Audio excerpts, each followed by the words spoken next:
We're Meg and Morgs. After spending 9 months backpacking our way across Southeast Asia, we decided we were ready for a new challenge. After arriving in Australia, we bought a converted four-wheel drive, and so far we've driven all the way from Cairns down to Melbourne. Our adventure now takes us to our fourth state, the beautiful and rugged island of Tasmania, where we'll be spending the next month exploring what it has to offer. Join us today as the adventure continues. Hello everyone, welcome back to our channel. We're Meg and Morgs and welcome to this new state of Tasmania. We've got 1 month here. We arrived yesterday on the Spirit of Tasmania. We had pretty relaxing time, to be honest. Yeah, the weather was fine. It wasn't choppy at all really in comparison to what it could be for the journey. So yeah, it was really nice. We just kind of got ourselves a little table near the coffee thing on like the 7th floor or something. With some comfy chairs and a pillow, we're fine. We just sort of like parked up at a donation based camp last night, pretty close to the port. We'll probably do the same before we leave. Yep. I did a little tour, so we'll show you what that looks like. Okay, so we just had our first night in Tassie. We've stayed at a free camp, which is kind of close to Devonport where we got in. So I just wanted to show you what sort of the facilities would be like that you can expect to see in a free camp. So this one has toilets, so it's just sort of basic. Some sinks where you can wash your hands, and that's basically it. I mean, that's probably all you need, and I'll show you where we're sleeping too. And Morgan is boiling some water for the morning cup of tea. Not a bad morning, is it, Morg, for our first day in Tassie? Starting strong, but we're excited. But yeah, first morning in Tassie, we've got bright blue skies. We went to the gym and I did a little walk this morning. Morgan's at the gym. I snuck in for a quick shower, as you can see. So I've just come out while he's at the gym to Mersey Bluff because it's like a 10-minute drive. And what a beautiful day for our first day in Tasmania. You know, we're really excited. I think it's going to be rugged, lots of adventures, hopefully lots of animals. But yeah, I can't wait to show you. Coming for a walk down this track and I just saw my first pademelon. They're like smaller than wallabies, but they're so cute, and there's a few in this bush here. I didn't manage to video them because they are quick, but I took a photo, so we'll put that up on the screen. But yeah, so exciting.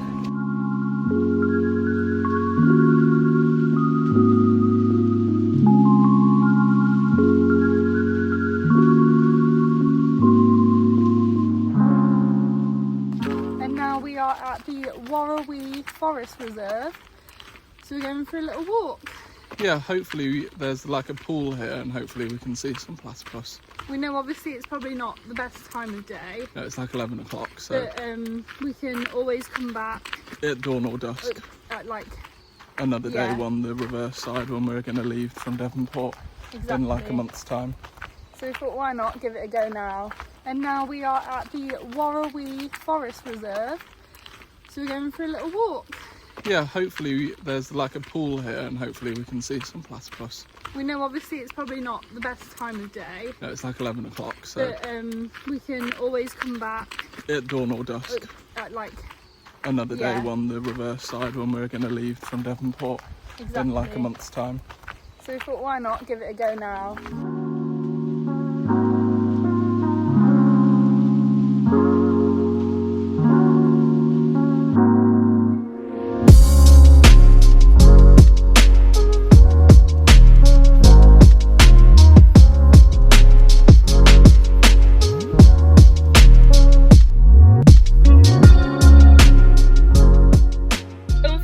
No platypuses. We will try again though, I am sure.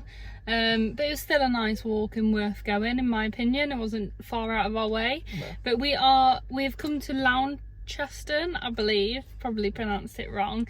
So we did a big food shop. We also stocked up on like camping gas and things like that. Yep. And now we are at Cataract Gorge Reserve, so we just need to pay for parking and then we'll head in. I think it was a maximum of $6 or something like that you could be charged, so it's not too bad. But I mean, we had to like download an app earlier to park, so I presume we can just pay and do it like that.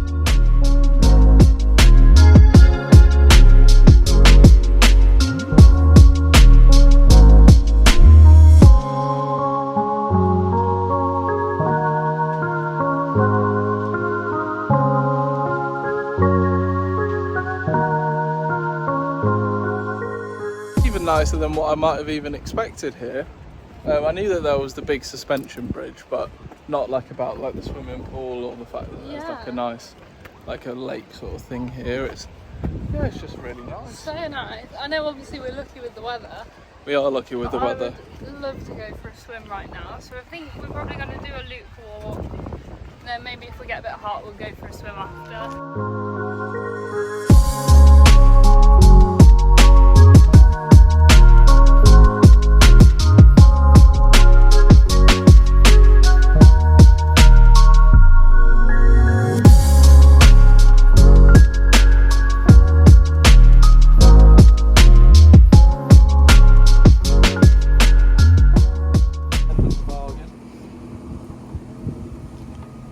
It was 32, wasn't it? Yeah, 32. Yeah. After a lovely walk around the gorge in the sunshine and filling up the tyres with air, we then took the journey east across some beautiful countryside over towards the Ben Lomond National Park, where we'll hopefully be doing some hiking over the next few days. We're at the Ben Lomond campground. So from here is like where you drive to go to the Jacob's Ladder to go to the top. So we'll do that tomorrow because I think hopefully it'll be a bit clearer in the morning. Yeah. But we walked to a little lookout and we've seen some wallabies. Just very cute. Yeah, it's very nice, very peaceful, very quiet. Yeah. You know, it's nice. We weren't sure like if it would be really busy or how many people would be here. Because it's quite a small campground. Yeah, I think there's space for like 6 cars-ish. Yeah. Or like 6 areas. You could probably get people. some more. You could, like where we're camped, like if people wanted to, they could like share the spot. Like we could squeeze up and fit another car or van in. Definitely, but depends how cosy you want to be and how private, etc. But it is really nice up here, and we're just going to make some dinner, and then tomorrow morning we're going to do the little Jacob's Ladder drive up to the top, and then go to the summit, which I think is called like Legs Tour or something like that, which is the second highest peak in Tasmania. In Tassie. Bathroom tour. Toilet. Is it got a flush? Huh? Is it a flush toilet? Yeah, I think so. I haven't Don't used flush it yet. it. We don't need to waste the water, but yeah. Usually get drop toilets at these, don't you? Have a little sink. Oh, lovely. This is one of our better ones. What more do you need? Not really. Just in the middle of the forest.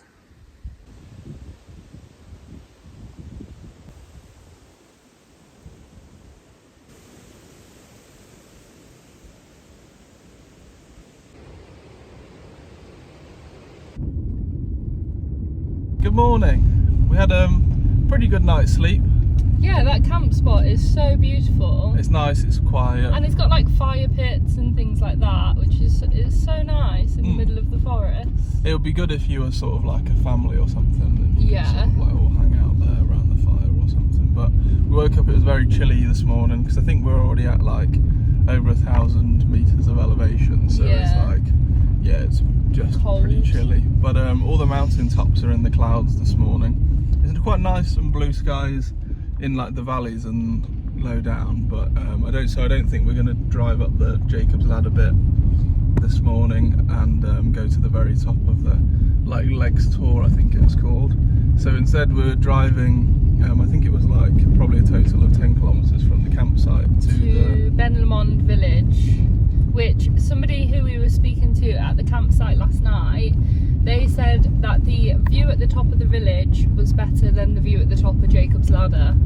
So I think we're going to just go to the top, hopefully get some nice views still. But yeah, it does look really lovely, the views when they're sort of peeking through the forest. And I think there might be a little cafe or something up there. We'll just oh, that would be lovely. Because we had just allocated this whole day to climb up Ben Lomond because we thought that it was like a hike that you would do rather than. Look at this landscape. Oh, it's beautiful. Right, I'll turn the camera around. So cool.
Okay, so we were originally planning on visiting a few small waterfalls, but if I'm honest, I've still got some stress after the Barry Way last week. So we were all avoiding the gravel roads, Yeah. and we've come to the coast. We're staying at Swimcart Beach campground. Yeah. We're very lucky to find a spot. It's very busy. It is very busy, but it's also Australia Day today. It is, yeah, and what better way to spend it? So yeah, I think it's like a bank holiday weekend type thing for people in the UK. It would be similar. Also, this campground looks great. Like, what a beautiful place to just come and spend a few weeks. It is a little bit windy, so we've had to tie down the awning for the first time. But yeah, we're going to head down to the beach. I think it's called well, it's in the Bay of Fires. Yep. And I think this is like Bintang Bay or something like that. Bintang's the beer in Indonesia. Yeah, it is. It's not Bintang, but it's similar to that. So I'll put that on the screen. Yeah, we're just going to head to the beach. Have a little walk, swim. Well, Megan's going to decide whether she wants to get in the Tasman Sea. Yeah. Because I bet it's Looks freezing. cold. Yeah, we'll show you.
We are just leaving the campsite.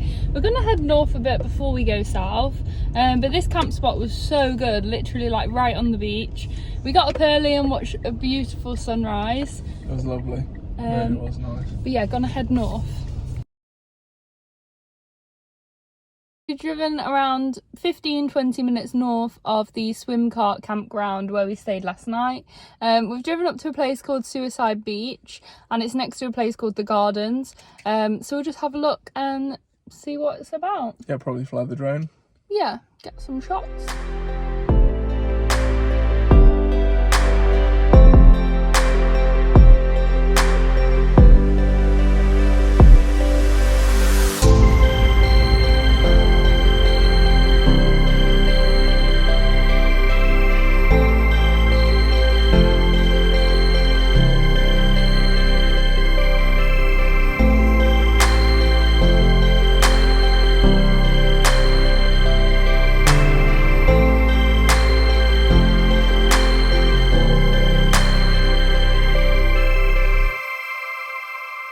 What a beautiful little spot, and we've got it all to ourselves.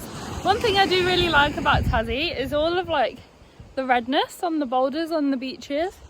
But it's so cool here, definitely worth a visit. So this is Suicide Beach and the Gardens. So we decided to have a hot drink. We filled up petrol in St Helens because it's like a big townish. Yeah. And then we're just stopping and having some hot drinks with a lovely view of the ocean. And then we're gonna head south to Bicheno, I think it's pronounced. So we'll probably spend most of the day around there seeing what Bicheno has to offer. Yeah, and the only reason we splurged on a hot drink is because at the United petrol station it was $1 for a drink, so like hot chocolate, black coffee, latte, whatever. It was like 50p each for a small basically. one. So that's, I feel like that's having a coffee out that like fits into our budget. Yeah, not like an actual coffee shop coffee. Yeah, not like $5 for a coffee and hot chocolate or something.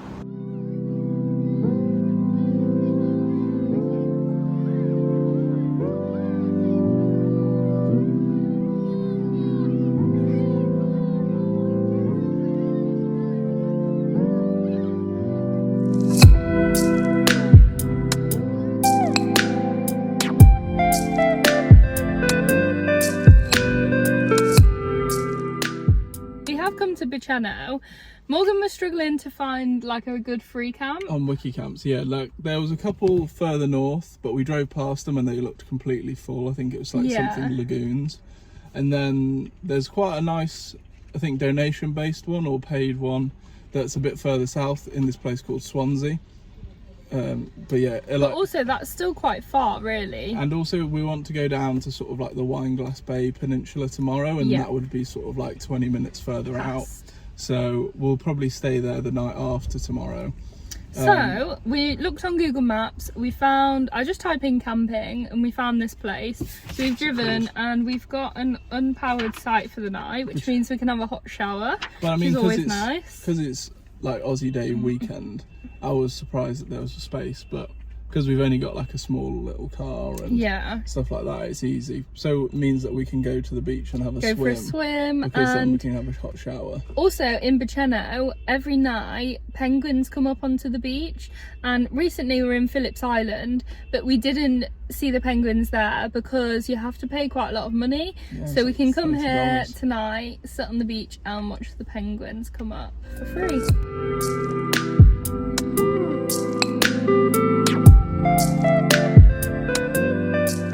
Just had a lovely fish and chips at one of the restaurants in the town. I'll put it on the screen for the Google Maps. It was really good. It was as good as what the reviews said. Obviously it's not the same chips that we'd have at home, but the battered fish and stuff was really good, really fresh. The guy said it was. The fish is really fresh, but the chips they're not the same. Yeah, but UK chips we're yet to find UK level chips on our trip, but that'll be just something to look forward to when we come home. We're near the Biceno blowhole, and there's like a bit of a coastal walk. I think it's called like the foreshore walk. So we're going to walk to the blowhole, and then we'll probably just follow that route all the way around, to be honest. Yeah, this beautiful coastline with all the rocks with like the different colours, like reds and browns and oranges and stuff. It's so nice and such good weather again. I mean, we never really expected to have such nice weather in Tasmania. No. I didn't think I'd be putting on sun cream, that's for sure.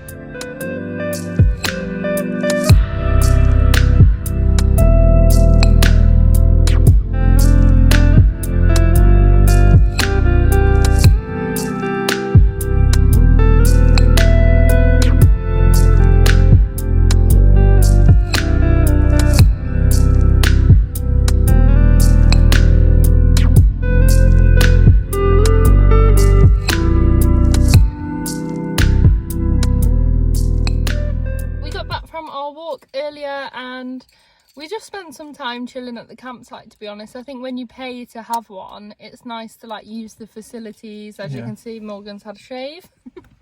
But this evening we have driven down to Red Bill Beach because apparently at sunset every evening some penguins come ashore, so hopefully we'll see some. Yeah, it'd be nice. But earlier it was really strange. It was like bright blue sky, sunshine, and it just started raining. Yeah, so we had to like rush all the stuff in, and it's been super windy as well. Like the awning was really flapping around. I don't know. We had to put it away. But it's been good weather on the most part. We can't really complain for Tasmania. And we're just going to head down to the beach now, hopefully see some of those little penguins. On the way down to the beach, we saw the sign for the penguin viewing, so we knew that we were in the right place. However, other than a really nice sunset, we were unfortunately unsuccessful to see any of the penguins. After waking up to another day of sunshine, we head south in the car towards Freycinet National Park.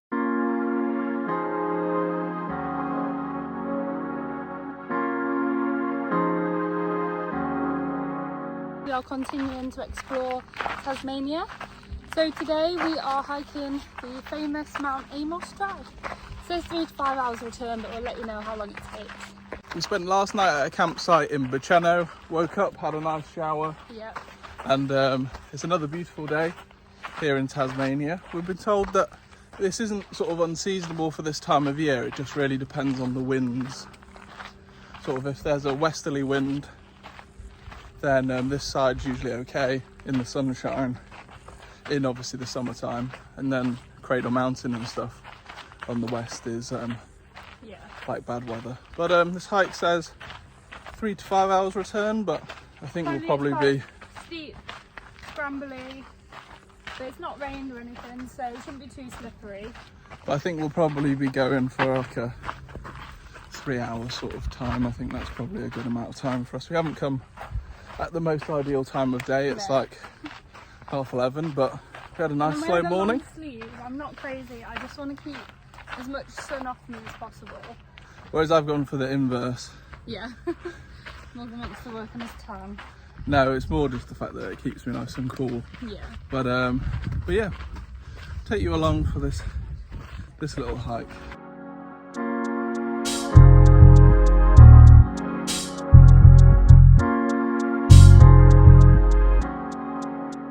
I think we're on to the scrambly bit now. I've had like maybe 10 minutes of gentle uphill, well, kind of steep. Got quite a good view already, but yeah, this sort of like granity rock stuff I think is just the whole way up pretty much for the rest of it. So just gonna take our time, enjoy it.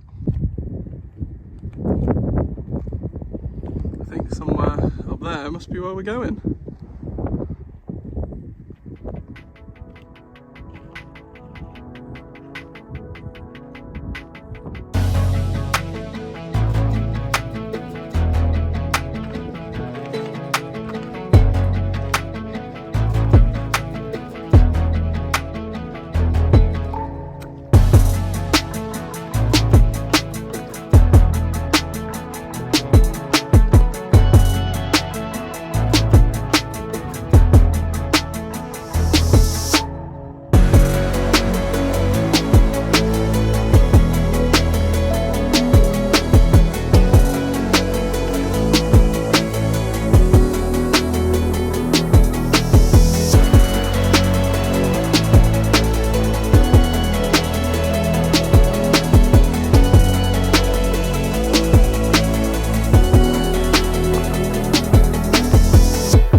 Made it to the top and the climb is no joke. Like some of the bits were like straight up like vertical and just trying to like clamber your way up, and it was pretty shattering. It didn't take too long to actually climb, I think just because the elevation just shot up so much. But yeah, it's just some of the bits, like it's probably one of the more technical hikes I reckon I've ever done. It kind of reminds me of what like Trafan is like in Snowdonia, that sort of thing, when it's, you know, you haven't really got any footing for quite a lot of it.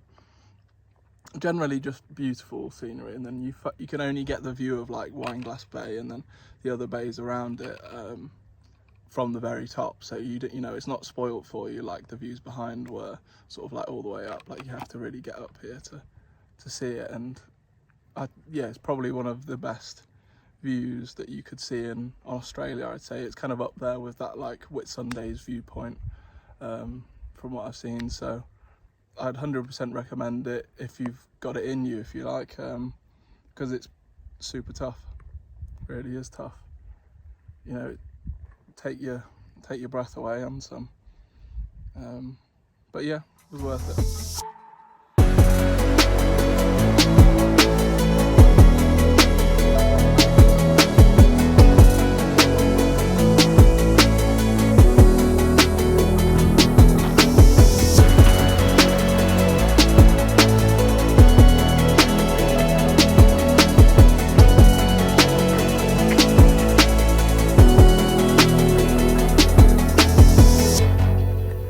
Almost down and back now. On the way down it was kind of, some of the bits were like harder than going up. It's some, like obviously because it's so steep, you kind of got to go on all fours, like on your bum, like a bit like a crab, and kind of wiggle your way through. But yeah, it was tough. It was sweltering hot, boiling, sweating, but done it, well worth it, and some well-deserved fish and chips for lunch, I think. So the only remedy to this.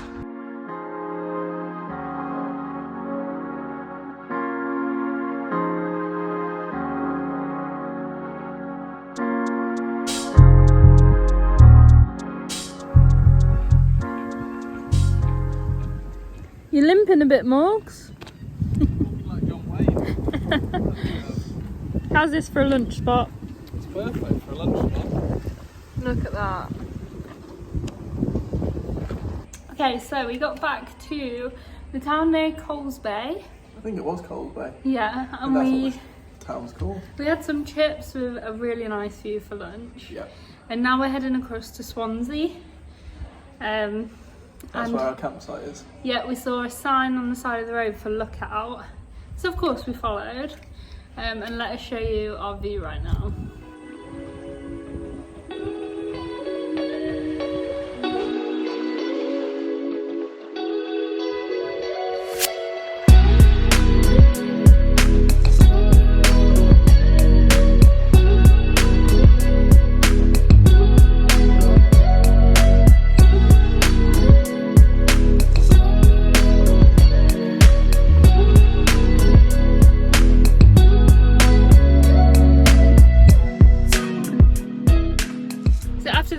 We continued our drive and we spent the night last night in Swansea.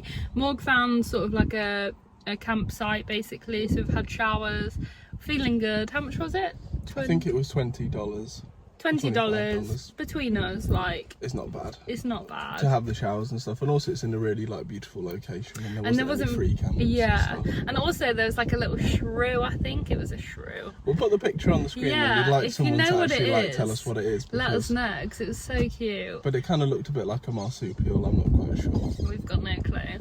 But the plan is today we're going to head south to Triabuna. Probably pronounced that wrong. So we're going to get the ferry over to Maria Island. And spend the day there. So we made it to Triabuna. Parking was understandably very difficult to find a place. Morgan spoke to a local who said that there's no parking restrictions here, and they also pronounced it Maria Island, so we've probably been saying it wrong. But we're going to go get some tickets. There's sort of 3 boats a day. Did you say 9 AM, 10 AM, half 11? Yeah, and then there's one in the afternoon as well, like 3:15 I think. And one at 3:15 in the afternoon. I think we're going to get the half 11 one, which is pretty soon. So obviously parking was not the best because obviously we're here later in the day, but just had a slow morning. But yeah, gonna go get some ferry tickets.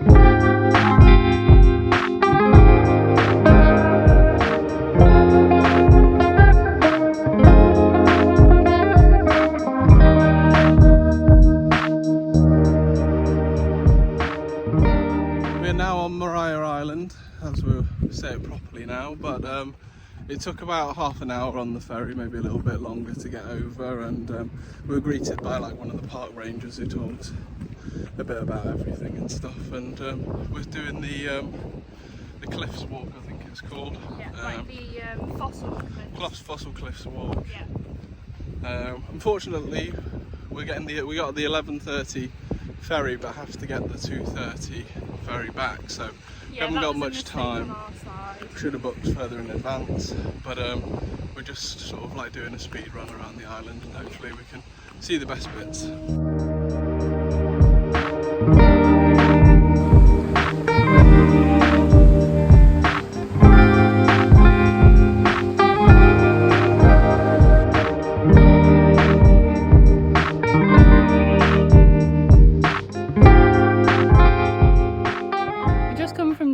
There was quite a bit of elevation, to be fair, considering we're so exposed and it's quite sunny.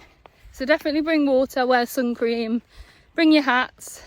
But if you just want like a flat walk, I probably wouldn't recommend the Fossil circuit because it's been quite up and down so far. But yeah, enjoying it.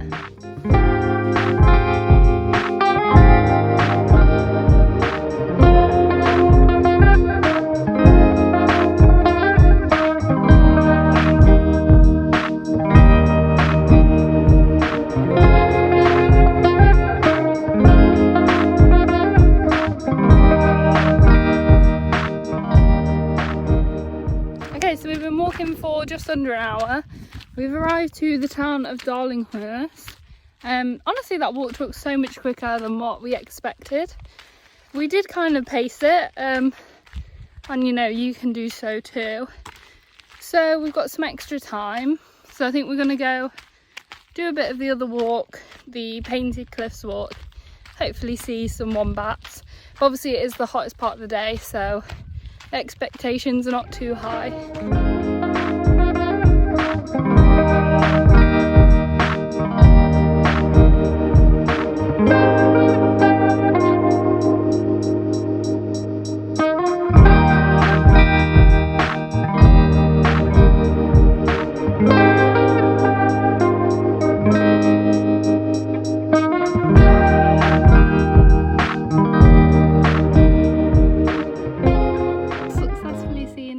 Baby.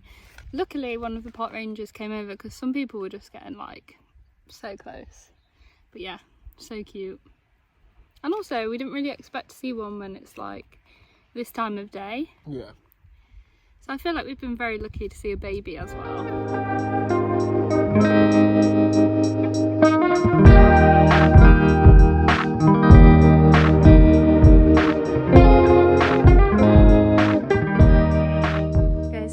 We stayed sort of in the field at the back of a pub.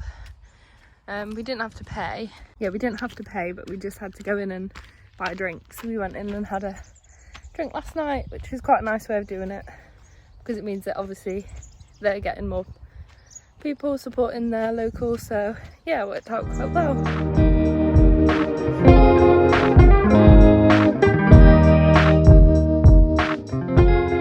Following day now. We just took the ferry back from Maria Island after we last spoke to you, and then Mariah Island. And then we headed to our camp for the night. So Morgan found it on Wiki Camps. We were sort of in the field behind a pub, which I've filmed, so we'll show you that. But you didn't have to pay, you just had to like go and buy a drink basically, which is quite a nice way of doing it. Yeah, and then it was quite cold last night actually as well. It got down to like 6 degrees overnight or something, it said on our phones, which was pretty freezing. But it's a lovely nice sunny day again today, so we're heading down the Tasman Peninsula. Yeah. Just to explore a couple of the bays and stuff like that. Down there is the Three Capes walk, which you can do. It's like a multi-day hiking, walking route, I would say. I think it's like quite a government one where like you have to pre-book the accommodation and like huts and stuff. And you can either do it like self-guided and book the huts, or you can do it with like a tour company with a guide who takes you around. I think it's catered for like all abilities, and like there's lots of sort of like older people doing it because it's very accessible. It is very expensive. Yeah. But it's like boardwalks and that kind of thing, so it will be very accessible for you if you wanted to do something like that. But we haven't really got the time, and we kind of didn't want to, like, the hiking that we like to do is sort of a bit more like independent and not sort of like so we're just heading down the Tasman Peninsula for the day. We'll drive as far as we're going to drive to start off with, and then stop off at a few places on the way back. But yeah, this morning we did, like, we filled up the car with petrol. We did a food shop in a small town just outside of... In Sorel. Yeah, Sorel. Outside. So that's a good place to stock up. But yeah, another glorious day. We've been so lucky with the weather so far.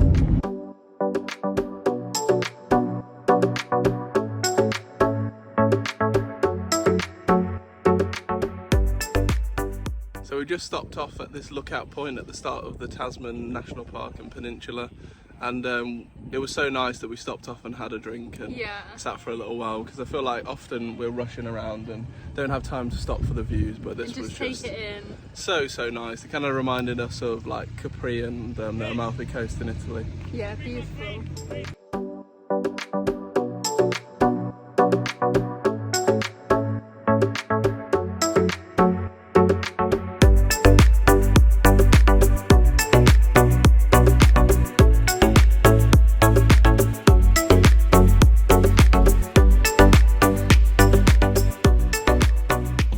First stop was the blowhole, and then just like a nice lookout, and now we've driven a short while over to Devil's Kitchen.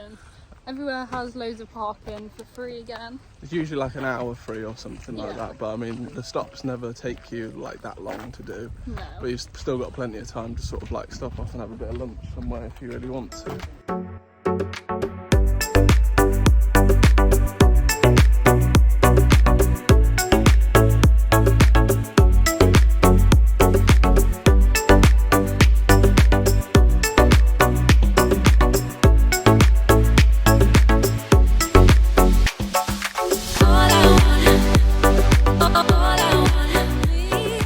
Just stopped off for some lunch at the Waterfall Bay Lookout. Obviously there's no waterfalls at the moment. Yeah, as you can see from the shots, but just Beautiful. because of the lovely weather that we're having, Yeah, can't complain. I'd imagine it's probably unseasonably nice with the fact that there's no waterfalls, but yeah, no complaints from us. You just have to drive sort of like, I don't know, between 5 and 10 minutes depending on how quickly you want to drive down the sort of gravelly road. Oh, Yeah. there's a pothole. We've kind of done all the things on this Tasman Peninsula that we really want to do.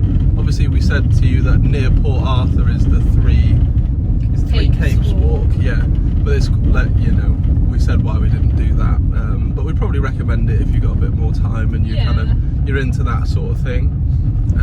We're going to go back and to near one of the beaches, probably sit for a little while and then make our way maybe back up the peninsula, sort of in the direction of Hobart, where we'll probably spend tomorrow doing a little bit of exploring. I think there's a mountain, maybe Mount Wellington, I think. that you get a nice view over the city that we'll plan to do tomorrow. So we've kind of done all the things that we want to do today, I think, but I'm sure we'll probably stop off at a few places along the way on the way back for just to see some more things. Yeah.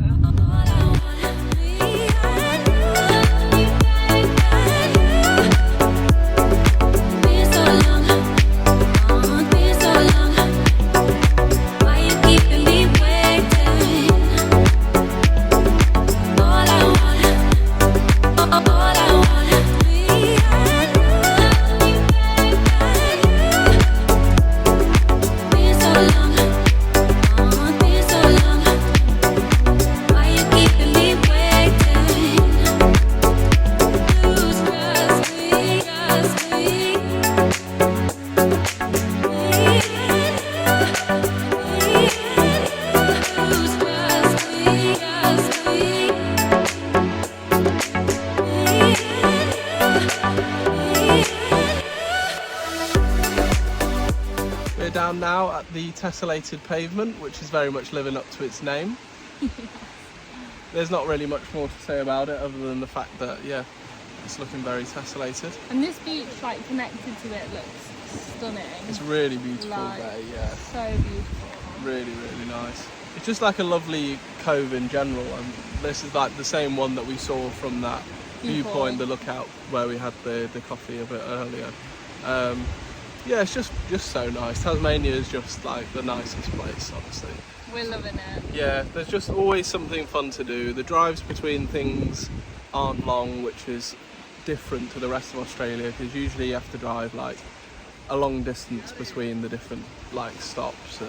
And like, we're on day 6, but I feel like we've done so much. I feel like we've been in Tasmania for ages. Yeah.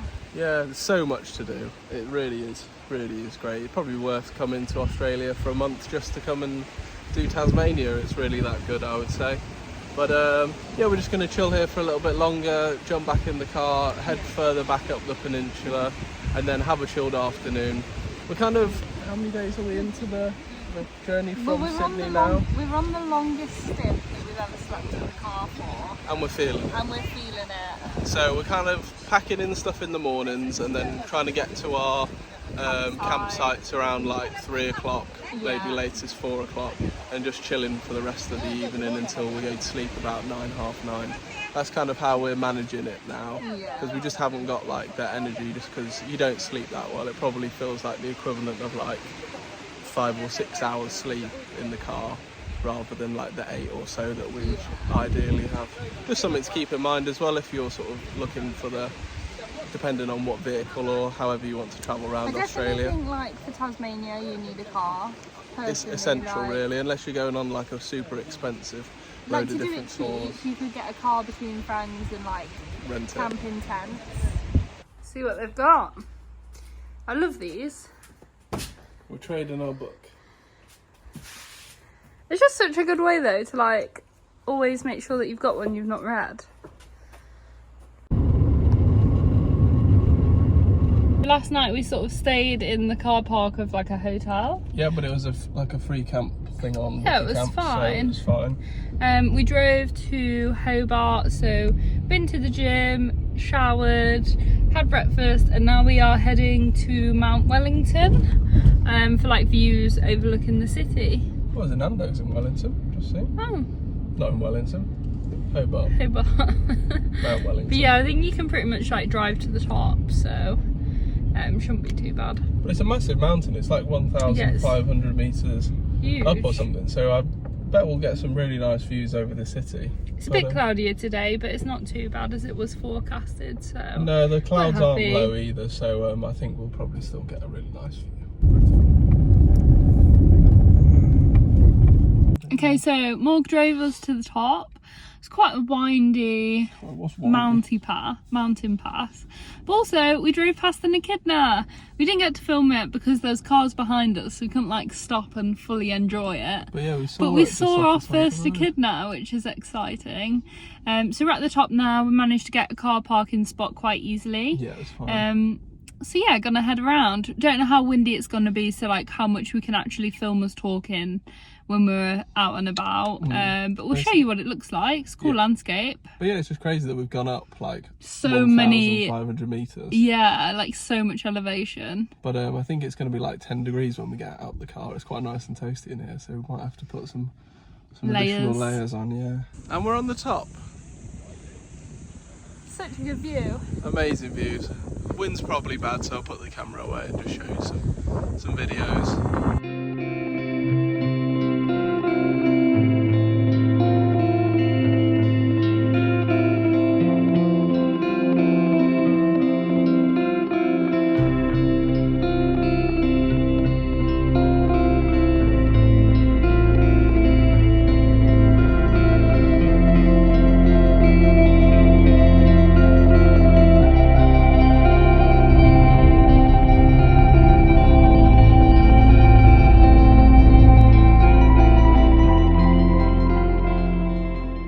After the steep drive back down into Hobart, we decided to have a little walk around in the sunshine and see some of the sights of the city. We picked up a few essential things and then headed over across the city to our campsite for the evening. We've arrived at our campsite. It's just, I think it was maybe like 35 minutes outside of Hobart. We're literally we're driving along the main road and then took a turn in off, drove for about 10 minutes, and it's this sort of like wildlife sanctuary, I think it's called. You just make a small donation. I think it's like $2 per person, and you can sort of like camp here for the night. There's like toilet facilities you can see behind me, and then yeah, it's just a lovely little spot basically in the middle of nowhere. I just had a look, and this bit here takes you on for sort of like a couple of different walks. There's like a map and then like a wildlife walk. I think you're supposed to be able to see wombats and stuff in the evenings quite easily.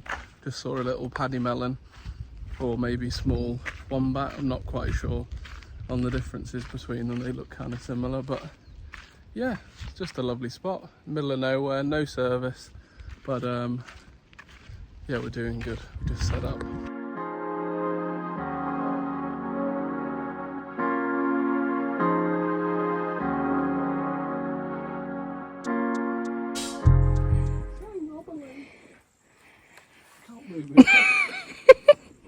There we go. Shouldn't have worn these shoes. No grip. Don't blame the shoes. There's a snake. There is a snake. Ooh. What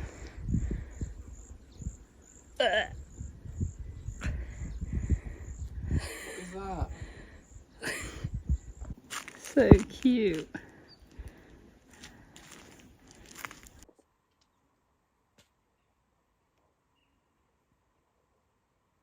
We've come out this evening. It's about 7 o'clock, 7:30, in search of wombats, but We've been walking for about 10 minutes or 15 minutes so far, and unfortunately there's no wombats to be found. We've seen some what looks like to be quite old.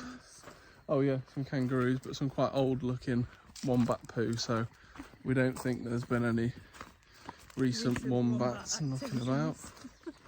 As our your new expert Australian wildlife presenters. Yeah. But no, we're just going to have a little walk back now. We kind of got to the end of the trail and we're going to head back now. Snake earlier. Oh yeah, we've got sticks, just in case. Morgan googled, and what did you say, Morg? There's like 3 species of snake in Tasmania, but all of them are venomous, like neurotoxic venom, so... Perfect. Just what I wanted to know. Yeah. So, we're armed and ready, but the main thing is that snakes are kind of very wary of humans, and in an open expanse like this, they're just, like that one that we saw earlier, kind of feel your vibration and soon scarper off, so yeah. These are just a precaution.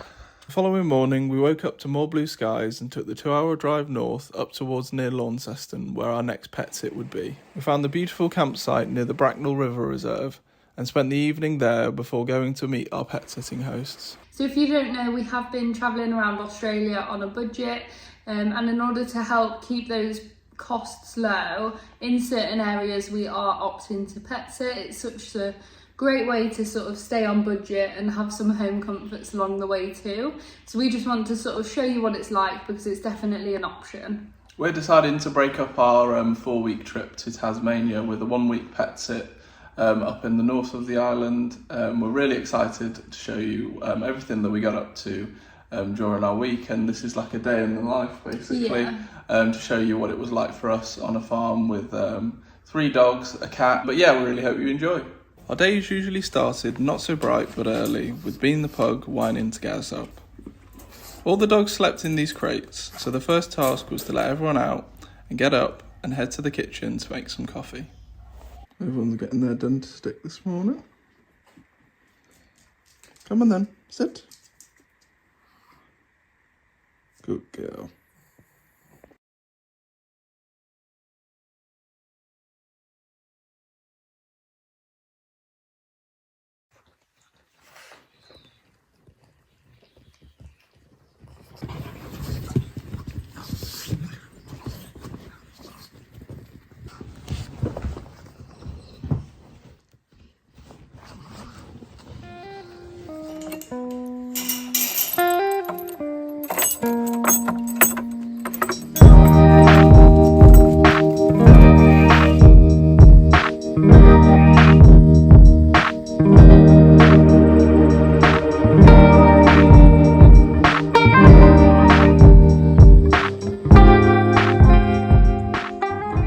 On our dog walk this morning, and there's a little, well, a not so little wedge-tailed eagle set up in the tree.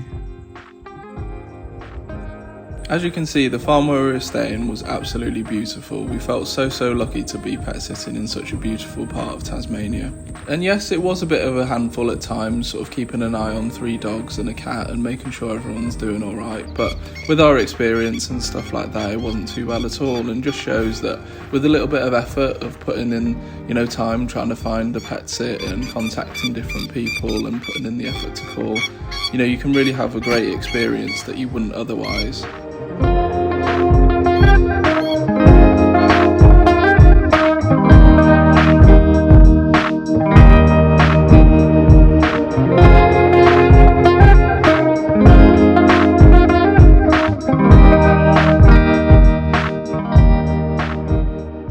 Got the whole team out this morning. Little Bean, Otis, Manny the cat even in the distance. And there's Millie with a little ball. Come on team. You ever seen a cat come for a dog walk before? After we get back from the dog walk, they'd all have a treat for being good on their walk and then have breakfast. We'd all then spend some time chilling on the sofas and the dogs would all take a nap. Days were really chilled out, but that was just what we needed after spending the past 3 weeks sleeping out of the car and travelling all the way down from Sydney. We have plenty of time to wind down, plan for the next legs of our trip, and edit these videos for you. Get him, Bean. Go, Bean, go. Go, Bean. Get him.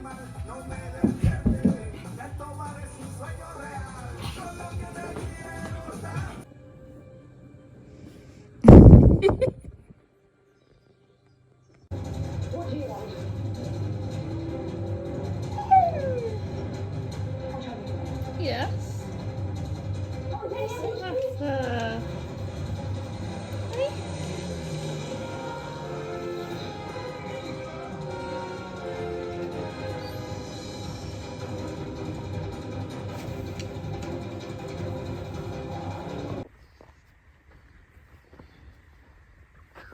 We're just going on one of our evening walks while we are pet sitting in Tasmania. How beautiful is this? And you know, like, it's literally the perfect place to just switch off for a week. Got Beans down there. Follow me around. We've got some great dog company. Beautiful place to relax. And the weather's been amazing, so what more could you ask for? Also, if you're someone who's travelling for an extended period of time, but are used to friends and family's pets at home and you're missing them, pet sitting can be a really great way to spend some time. There's nothing quite like the unconditional love of a dog, or finally having the cats that you're looking after warming to you. If you've ever pet sat for cats, you'll understand what we mean.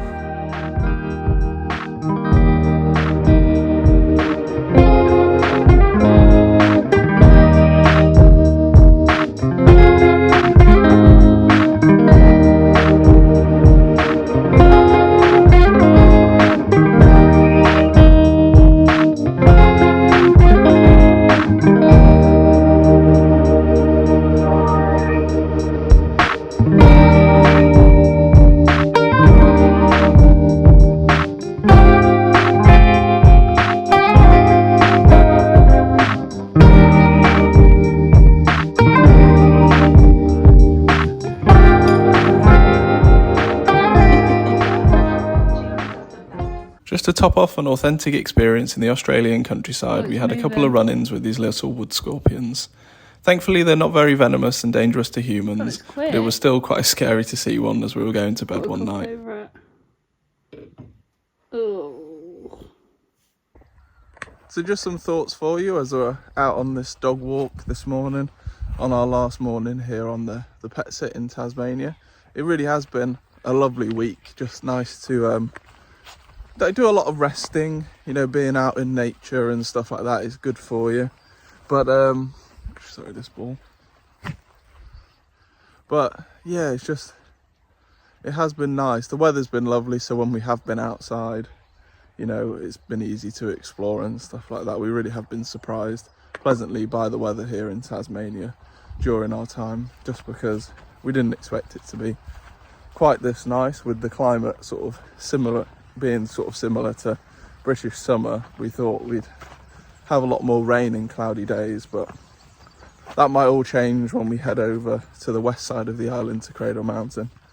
But yeah, it's been really nice and for the pet sit. And again, I think just another advocate that pet sitting is a really great thing to do in Australia, just because, you know, it gives you opportunities not only for some nice breaks, maybe if you're someone that's camping and you know, you don't want to be on the road for weeks and weeks and weeks and weeks, but also to sort of like meet new people as well. You know, the owners of this farm were lovely, and then we've met their neighbours, you know, gone into a new town which we might not have otherwise, and get to hang out with some lovely pets as well. God, that sun's bright. But yeah, just all in all, it's a really sort of like wholesome thing you can do when you're in Australia that really benefits obviously both sides as well.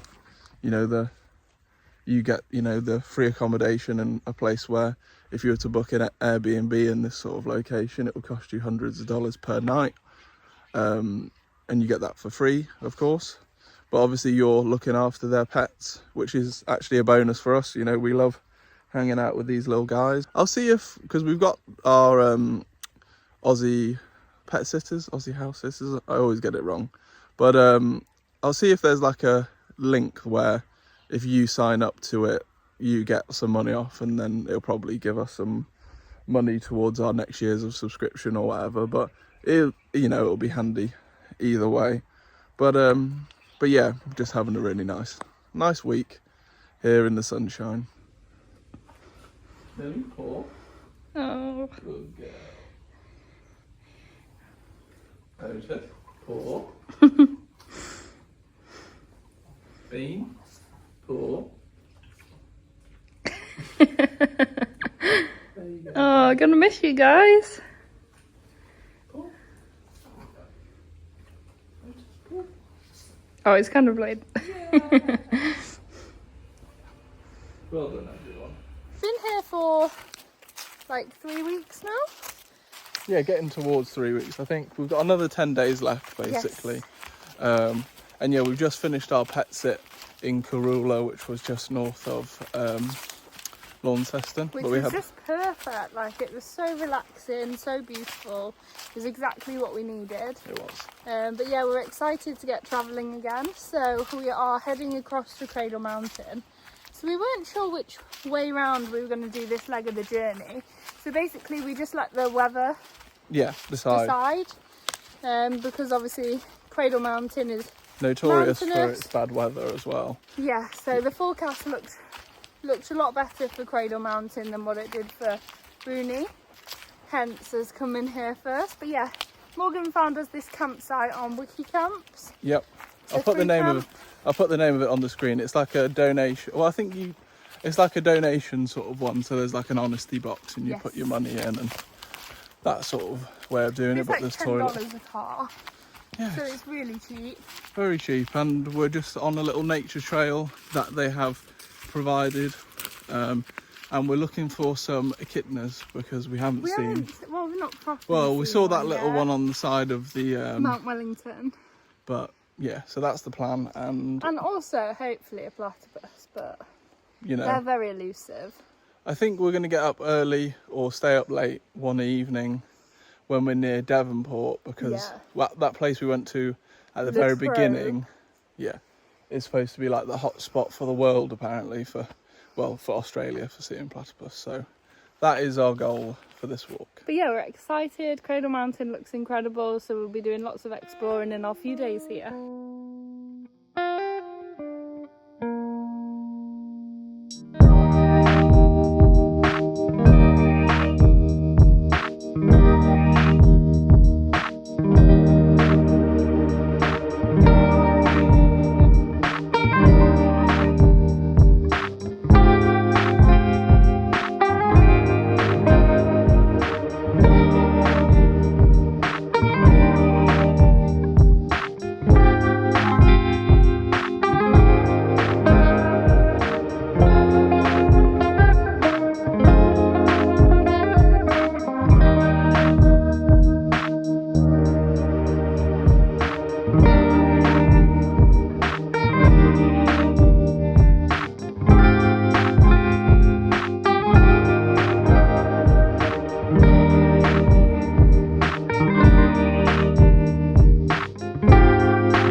We had a very successful walk last night. In the end, we saw a lovely little echidna, and it was just so nice because it was literally us two, so like we could keep our distance but just spend time watching it.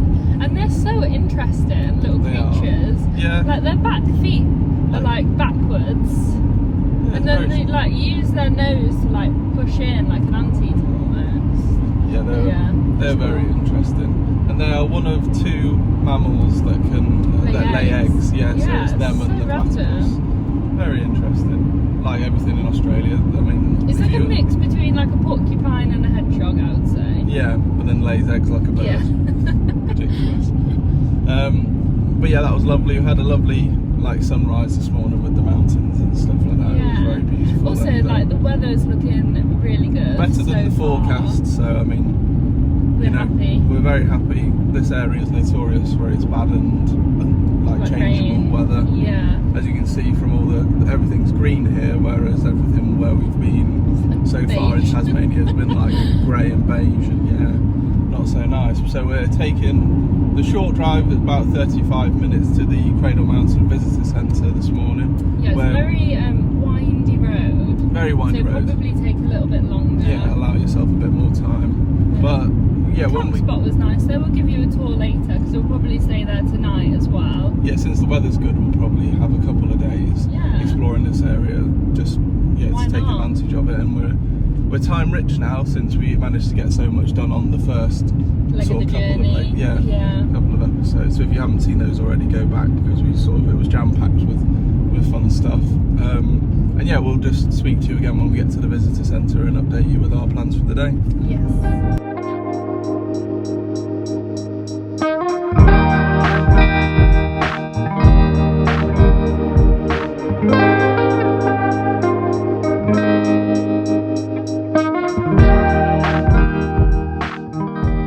At the visitor centre was so helpful.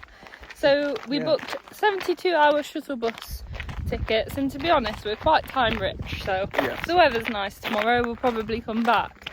That was $15 per person, but cut a lot of walking out, and we got it to the end of the line, which is Dove Lake. But look at this weather. It's better than what we would have expected, and the views of the mountains and stuff are perfect. And the lady at the visitor centre gave us she wrote a little route for us on the map. So yeah, she helped us plan out a nice views to effort ratio. Yeah. So that's always good. I'm sorry, but look at these views. It's an excellent mountain. Kind of looks a bit like Mount Cook with the way it's like a, what would you describe it as? But yeah, what stunning views. Look at this. Amazing scenery. It's so nice here, honestly. Feeling very fortunate as well that it's a Monday. Yeah. Because it is probably more quiet than what it would be. And also the kids in Tasmania went back to school on the 8th of February. Yes, so it's no longer school holidays. So it's kind of like perfect weather, like not a weekend and no kids at school. So now it's kind of like... very, very lucky we are. Yeah, it's worked out well with the timings. So we're going to make the most of the day. The last bus back is at 6 p.m. Yeah. So we're going to just crack on and see how much we can get done. One thing I'll just quickly add before we end the clip is that the estimated walk times for walks in Australia do seem to be massively overestimated. Yeah. I think maybe just because they do get a lot of older tourists, probably because it's like a more expensive place to come. So yeah, I would say so. So as a result of that, you might not actually take as long as what they say. For example, when we were on Maria Island, there was a return walk, and it was saying 3 to 4 hours, and I think we did it in an hour and a half. We did pace it, but just something to think about.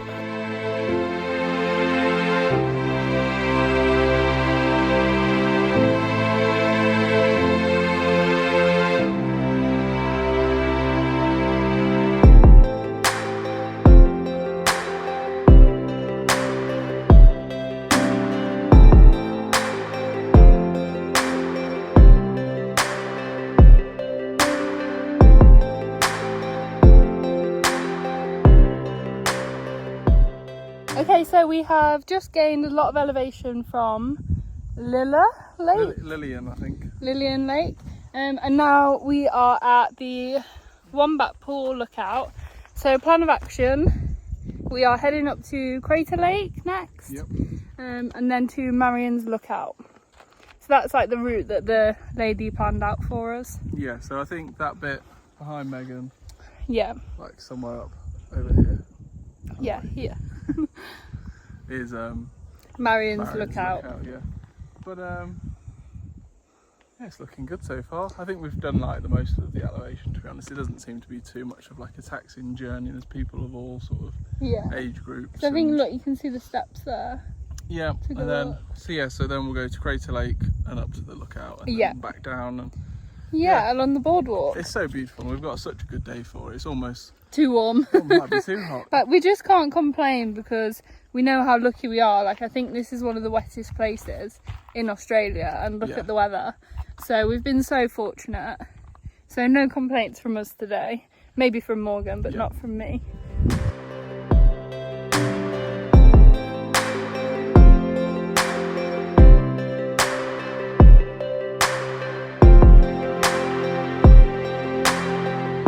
So that is Wombat Pool.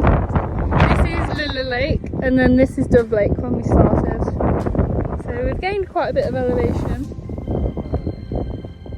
And that's the lookout up there.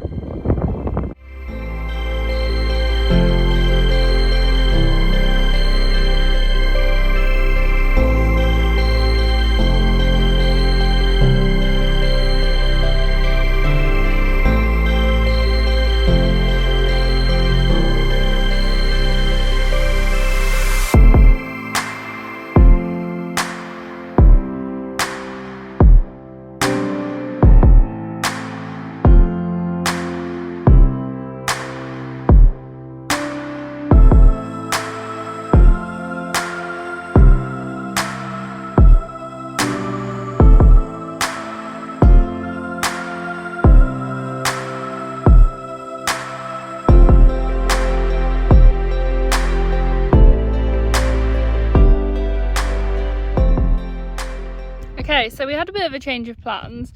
When we did the lookout, it was quite like busy, rocky, steep, and honestly, like, we just wanted to sort of escape the crowd. So we've decided to walk back via the King's Track. So we're at the crater peak at the moment.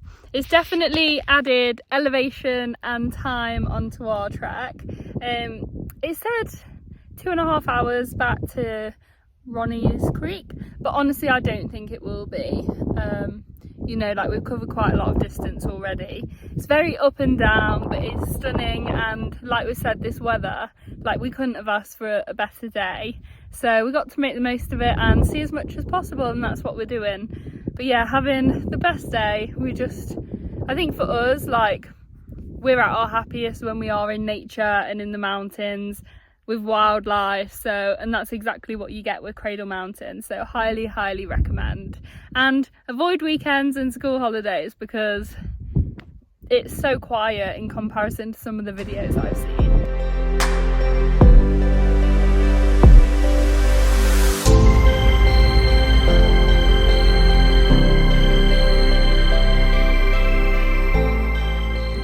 So no wombats, but Morg spotted a snake. Only a little one is just down. Yeah, you can see it. Got it. Can you see it? Oh yeah, it's moving. I thought it was dead, to be fair. Good spot, Morgs. We thought we would do like a little rundown of the day, but we've been so lucky with the weather. It's still nice. I know now. we keep saying it, but it's still glorious. Yeah, I feel like if we'd been when it was sort of like bad weather, all the stuff basically that we've seen today doesn't look like any of the clips that we've seen from like other people that we'd watched doing stuff, because there's always been like bad weather or raining or snowing or whatever, and it's never been warm. The only downside to it being so warm is that obviously wombats aren't out and about. Same with but it's so understandable, and also like we're time rich here. Like, we can come back tomorrow when it's supposed to be cloudier in the morning or in the evening. Like, we can come again and hopefully see one then, and we have seen quite a few. So hike wise, we ended up doing I think it's called like the Horseshoe Loop or something like that. Yeah, so we started at Dove Lake, and then we went to Lillian Lake, Wombat Lake, Crater Lake, the Lookout, like and Marion's Lookout, and then back to Ronnie's Creek via the Horse Loop.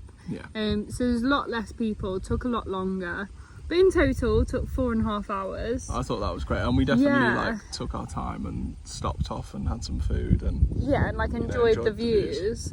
So it's really not too bad. We actually did quite a bit of elevation, I think. Yeah. Because it's very like up and down. But wasn't too bad at all. No, and then we've come for some lunch / afternoon dinner, early dinner. At Pepper's Lodge, which is really near the visitor centre. Some accommodation here as well. That seems like it's quite expensive just because of its location.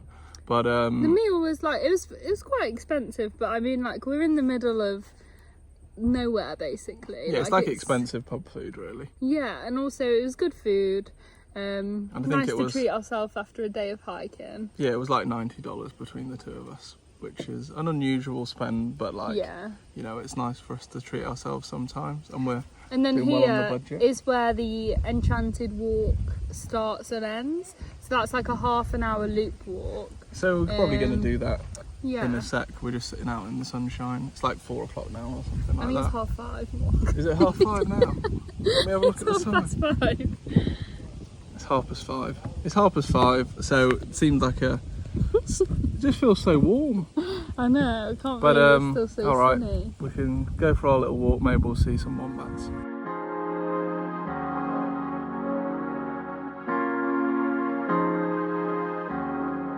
Just saw a paddlemelon, or like 5 minutes in, It's going well. if that. But it's So beautiful, like just down by hopefully- this little river creek, and Yeah, like it's such a nice drop in temperature as well. Like it's really cool in here. So fingers crossed. But it's beautiful anyway.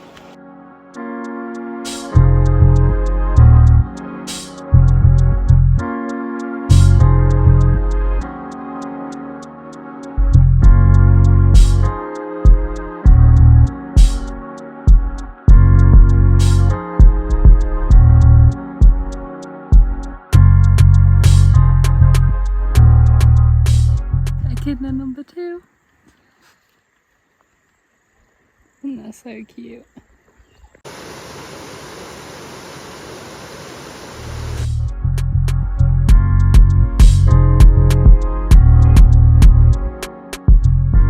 Okay, here we go, day 2. Yep. We got the bus from the visitor centre to Ronnie's Creek, and we're going to do the boardwalk. It's definitely a lot cloudier today, certainly is a bit cooler. but that's not a bad thing. Hopefully it means it's a bit cooler for the wombats. And yeah, fingers crossed we see some.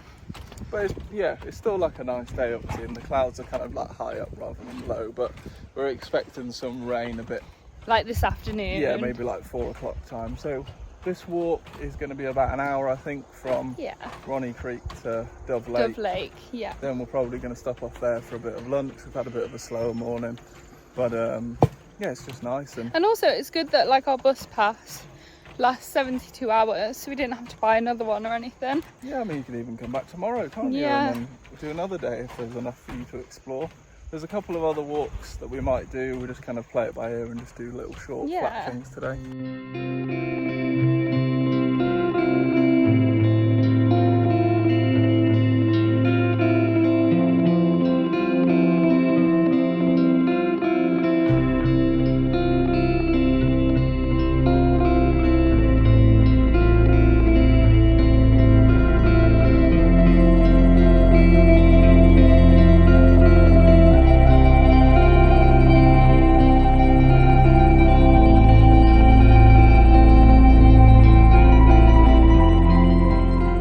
I do prefer about here, seeing the wombats, as to Maria Island, is I feel like people are a lot more respectful here. I don't know if it's like the boardwalk system, but people aren't going really close. They're like giving the animals their distance, which is just a lot more respectful and nice in our opinion. But yeah, it was definitely worth coming back. We've seen one mum and one baby that kept running back to its burrow when it was a bit windy.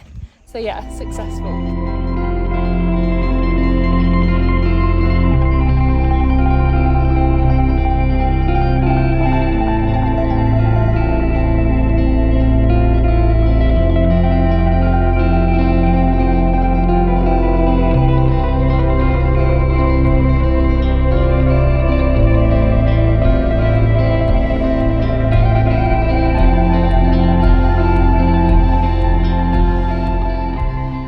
Snack spot?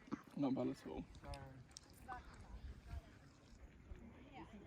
Alright, Megan's going to do story time from our walk. So yesterday, we started at Dove Lake, and then we went to Lake Lilla, and then up to the Wombat Pool, and then there's a lot of elevation now.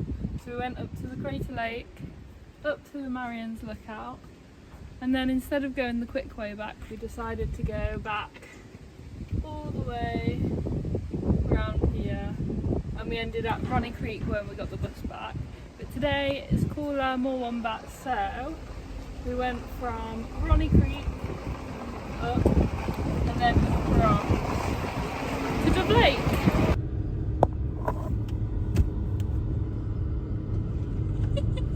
Oh, he's fallen over.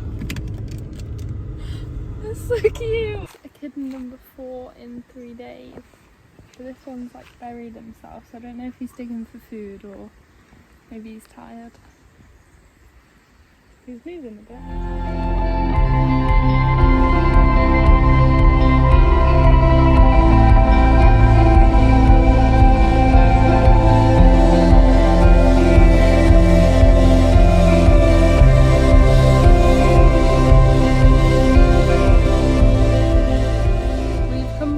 A little bit later this evening. We've already seen 3 echidnas, so that's 4 today, 6 in total, so we're not doing bad at all considering we hadn't seen any before coming to Cradle Mountain. But yeah, it's so beautiful here, so peaceful, and it definitely comes alive when it gets a bit cooler. Okay, so I like to do a little tour about what the facilities are like at the camps that we're staying in. This is the camp, so nothing fancy again. But we have some toilets, loo roll, sink and soap. Soap's always a nice bonus.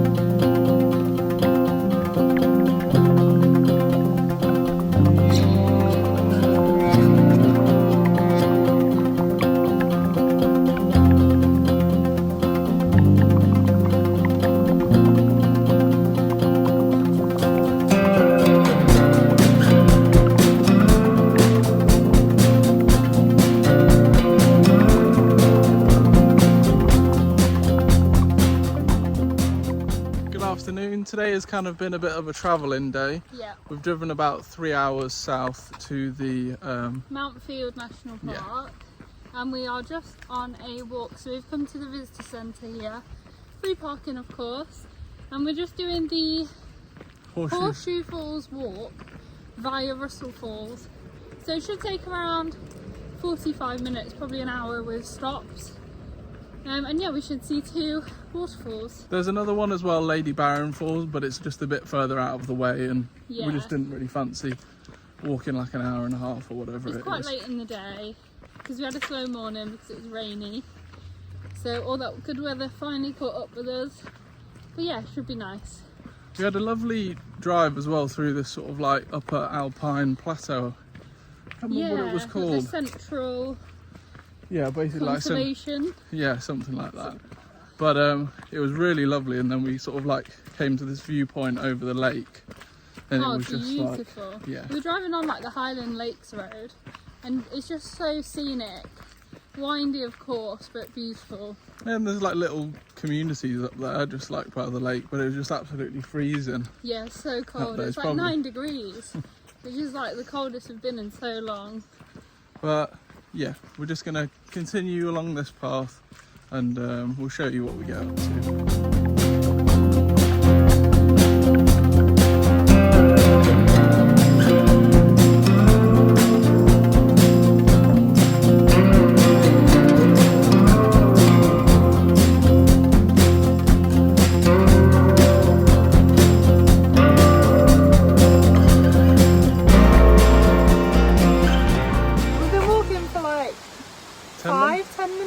I don't know, it didn't feel like the 15 minutes that it was prescribed on and it was completely flat, that walk. Yeah, it's going up a bit now to Horseshoe. But yeah, not too much further. No, it's beautiful. It was well worth coming a little bit out of our way to see this, but the thing is we needed to go south anyway towards the Hobart area for our next part of the adventure, so yeah, well worth it so far.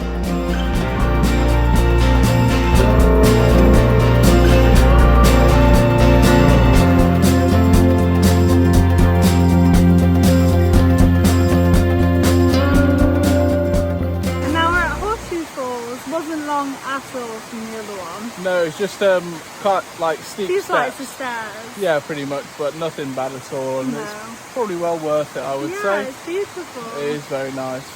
It didn't take as long as what we thought it would. Kind of like most of the hikes in Australia, they sort of say that they take longer than what they will. So we're just going to work out what we want to do now. I still think it's too far because it's like 3:30 now for us to do the Lady Baron bit, and I'm not sure it's worth walking like another hour and a half or whatever. So we might just head back to the car and then off to our campsite. We're just going to work it out.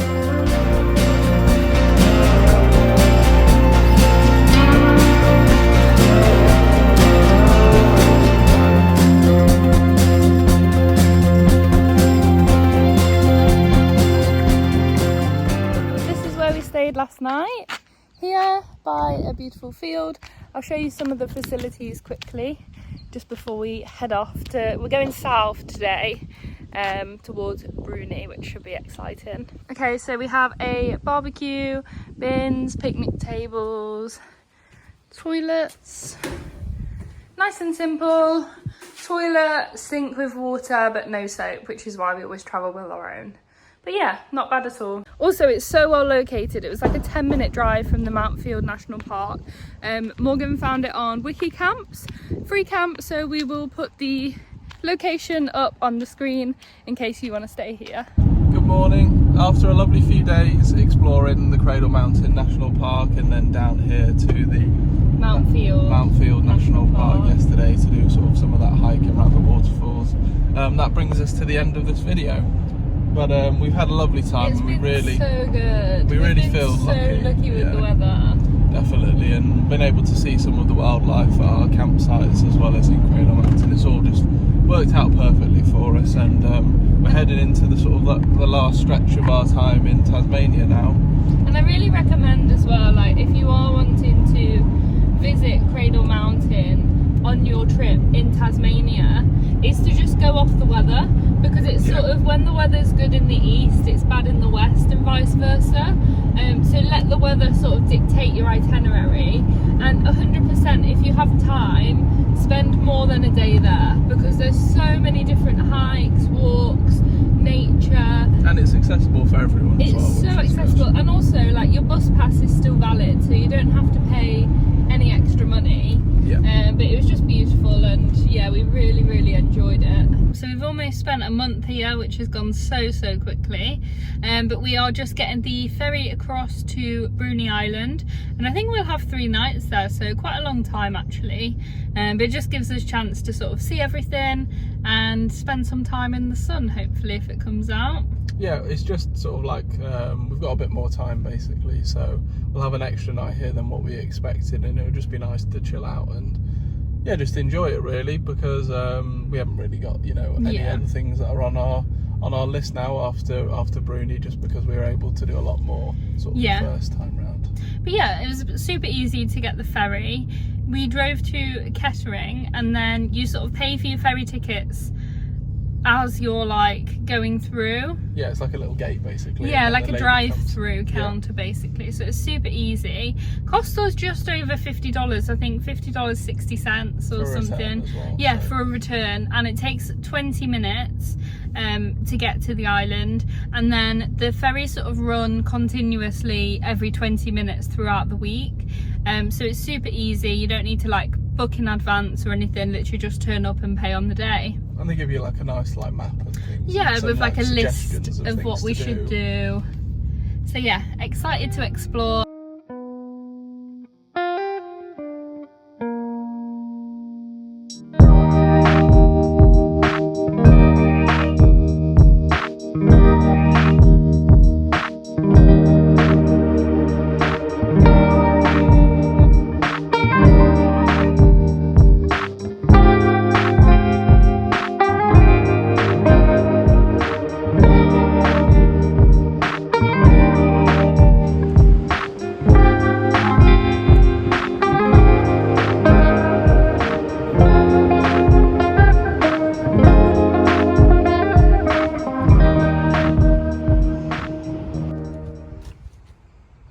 Tonight, Morg? Where are we staying? Campsite? Is that the technical name?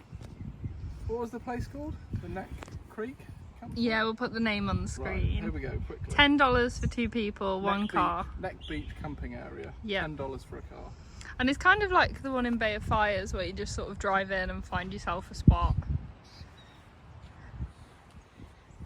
Not bad. Approved. Well, what are the facilities like? We'll soon find out. Looks like a drop toilet. Oh, okay. Any sink? Nope. Good job we travel with hand sanitizer. Go on then. Yes. Hopefully we'll have some luck seeing some penguins. Yeah, we've not done too well so We far. certainly haven't, but 3rd time lucky. yeah. If it arrived before dusk, same sort of stuff really. But yeah, fingers crossed. Maybe we can leave like our table and chairs to keep our camp spot and then drive to the boardwalk. Oh, to the boardwalk. Yeah, because it says that's where the best place to see them is.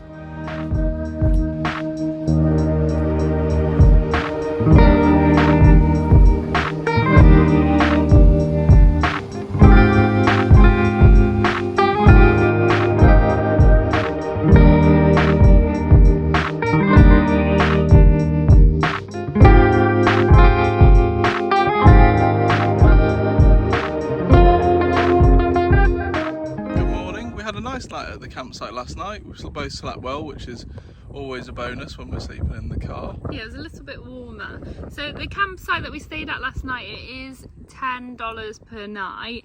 Now we were going to get cash out this morning to pay for it, but somebody came around with like a card machine, which was quite handy, gave us a receipt, so it's very easy to book. So we're there for 3 nights, and we've driven down to the south of the island today to the lighthouse. Yeah, it's only about an hour probably driving from top to bottom of the island, I would say. Yeah, there's a lot of gravel roads, so maybe a bit longer. And then so we've obviously got a nice sunny day in one direction. In front of us it's not so nice. Looks very ominous. But this is as far south as you can go, so we thought we'd do that bit first, and then there's a couple of walks and that sort of thing. But yeah, we're just taking it nice and slow. But look at these beautiful views. And this is as south as we will go in Australia. Yeah, this is about as south as you can get. There's only another bit of Tasmania that's sort of a little bit further south, but yeah, after that it's Antarctica.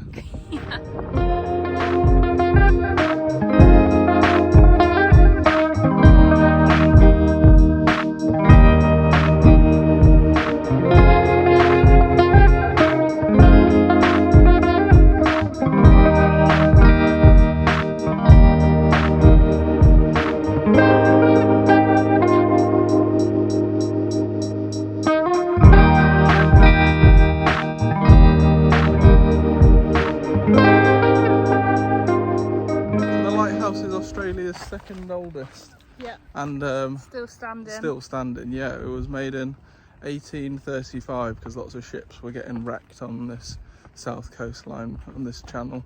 So they decided to put it in, and I think it was like one of Australia's longest manned lighthouses as well. But now on the way up we saw another echidna. I know. This one was huge though, and it was like fluffy rather than... Yeah, it had spikes, but like I feel like the spikes were covered with the fluff. It was funny. It was cute. But the beach here is stunning. It looks very pretty, like the whole coastline. Alone just for the views. Oh, definitely. No, it's lovely, and yeah, you can see sort of like all the rock formations on the sides of the cliffs. Nice. It is good, and there was a bit of information up there about sort of the lighthouse, and you can do a little tour. There's like a little museum down here. Yeah, we'll pop in the museum, have a look, but no, it was well worth coming. We were kind of debating whether we should, but oh, there's an echidna right next to us. Can you see what we mean about it being fluffy? It's so...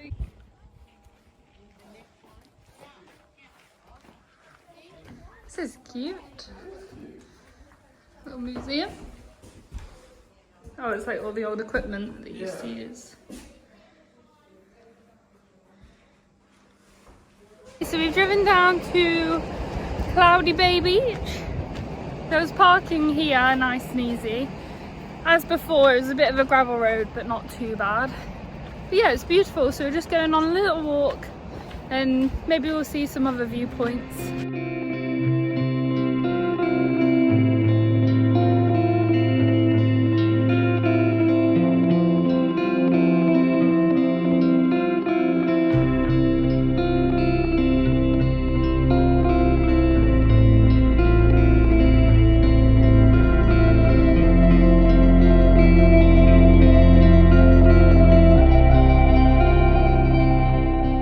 One of my favourite things about living out of a car is having lunch in spots like this. So this is our view, I'll show you.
And we decided to do the fluted cakewalk. I think it's quite popular because it's got good views and we've been very lucky with the weather again. It's looking beautiful. We drove down to Adventure Bay this morning, and then we've parked up near to where they do the cruises from. Yeah, and it was like it's kind of quite confusing where the start of the trail actually starts. There's no signage or anything. So we walked around for a little bit trying to work out where we started, but then I spoke to the people in the cruise place and they said basically you have to walk along the beach. There's like a little cut through. Because I think there's a little section of like private land that it used to go through. But yeah. So now we just got to walk along the beach and then up to start walking up the cliffs basically. And I think it should take around 2.5 hours, but that's again what it suggests. And usually these are a bit sort of on the conservative side, so we'll see how long it takes, what the views are, and we'll let you know.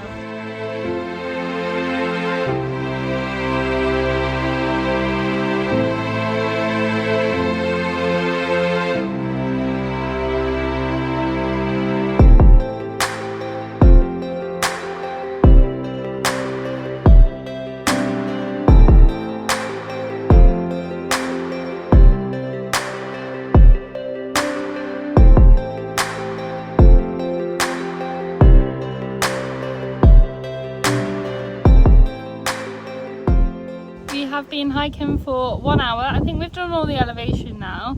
It's quite nice because it was like semi-shaded. It was mainly like a bushwalk. Saw a few wallabies, but we haven't seen the white one yet, so we're still on the look for one of those. And now we've just come to like an opening along the ocean. Not too sure which the rest of the way is, but we'll just probably just enjoy the view and then head off.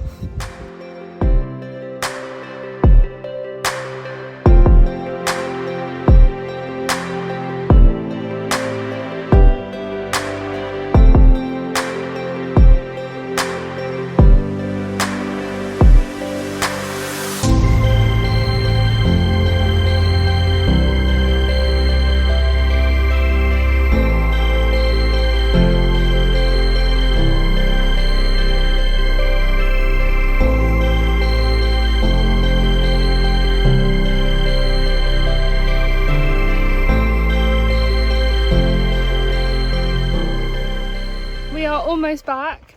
To be fair, the timing was pretty accurate. Yeah, just under 2 hours and a half. Yeah, with breaks, so not too bad at all. It's quite steep in places, but it's sort of like a peak and then you walk down, so it's all the elevation out the way. Yeah, but the coastline's beautiful. The way we did it, we went up the steep bit first. Through the bush, and then we came down and it was kind of steep straight down and then a walk, like a quite along a the bit along the coast. coast. But yeah, lovely walk, and we're certainly ready for some lunch. Definitely. We just got back to the car park, and in like the grassy verge we managed to spot one of the white wallabies. So there's a white native species here, and then also some albino wallabies. Is that right, Morgs? Yes. And So you can tell the difference by the colour of their eyes. yes, and it's just a genetic mutation in the ones that are just like normally white. But this Bruny Island's the only place in Australia that you can see them, which is pretty interesting, and also amazing that we were just able to see one, because the plan for after we had some lunch and was go find one. And Megan just spotted one just at the side of the car park, which is we're amazing, getting good at our animal spotting. We are now after a few months in Oz. Just down in this Adventure Bay area is where you can see them. But yeah, it's so cool. It's not like anything like I've seen. Yeah. And there's lots of other cute wallabies around here as well.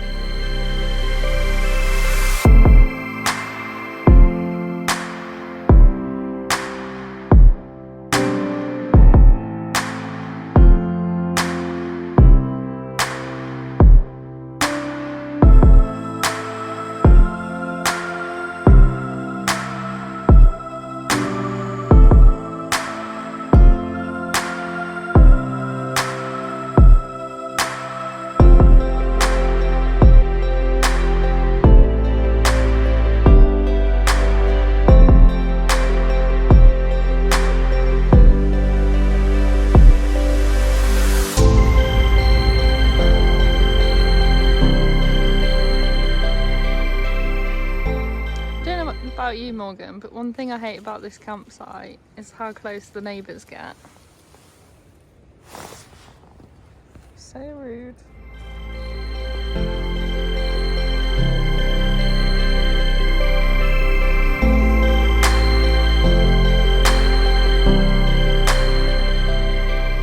It's our last morning in Bruny. We were just saying like we've had such a great few days here, and also like it's a very nice way to end our time in Tasmania. I can't believe we've been here almost a month. It's absolutely flown. So this morning you can sort of get the ferry back at any time really. They sort of run every 20 minutes. So we're not in any rush. We've come to the famous fridges full of bread. I don't know if you've seen them online. That's about to get stocked up, so we're gonna go maybe get some Anzac cookies or fresh loaf, we're not sure yet. And then we're gonna head to sort of like the north of the island of Bruny before we get the ferry back, because then we'll be closer to the ferry port basically.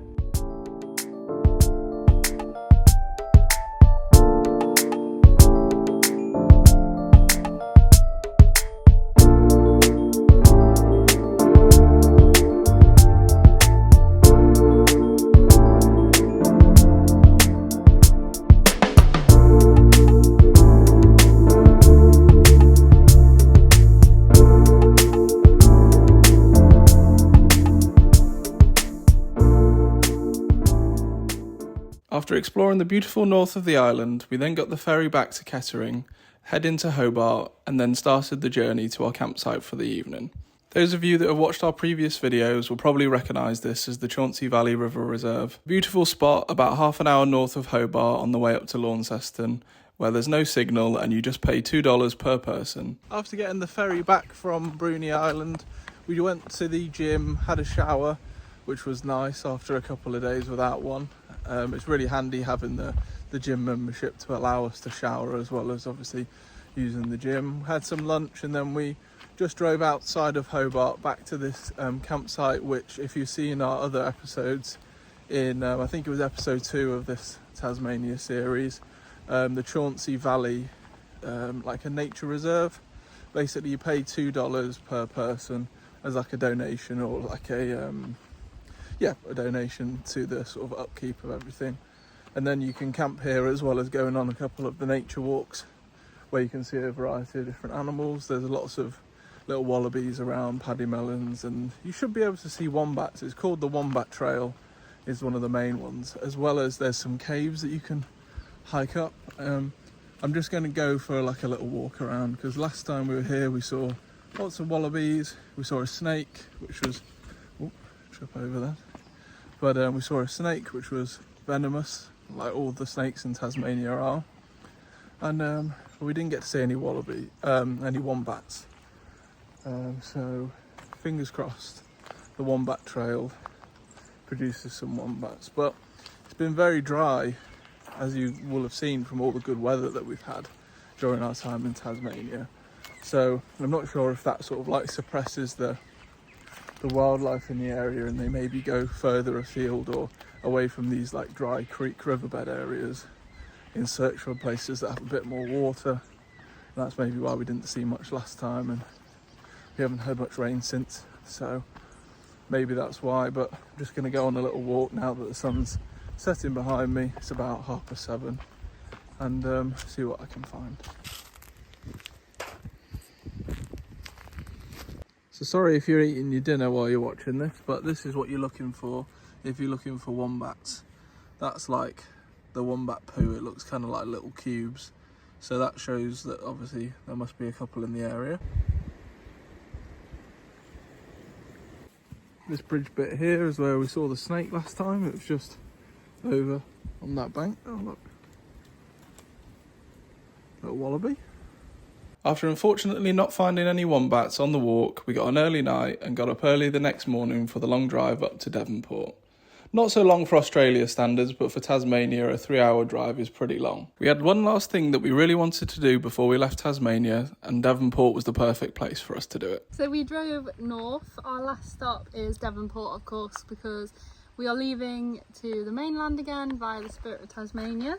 But I can't believe we've been here for a month. The one thing that we have not yet seen is a platypus. We've tried lots. We have tried a lot.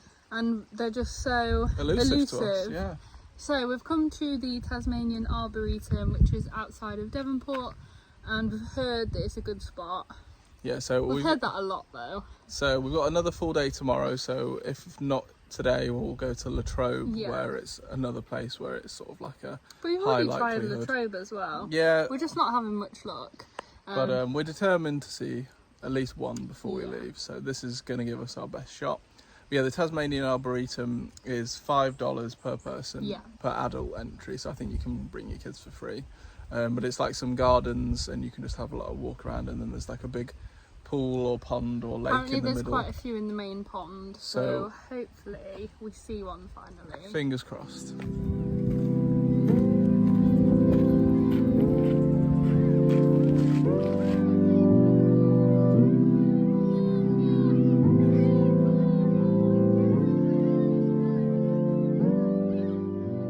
Well, that was successful. We've seen 2 platypuses in the main lake here. It's quite useful because there's quite a few people here, so we sort of followed where there was a crowd, but we managed to see 2.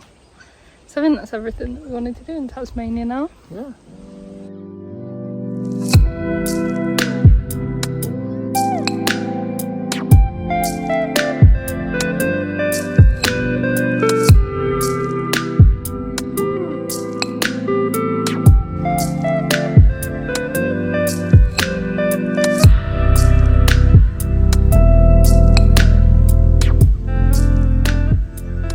We've seen 4 now total.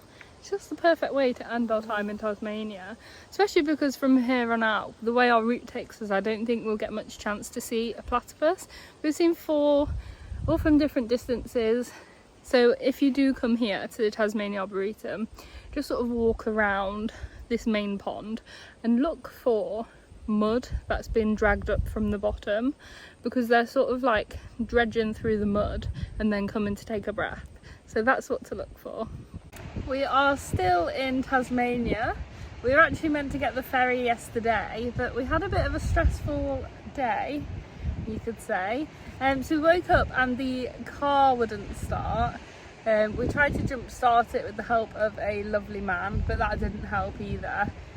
So Morg got on the phone to some mechanics when they opened, by which point we'd already missed our ferry, and I managed to ring the ferry company and rearrange that.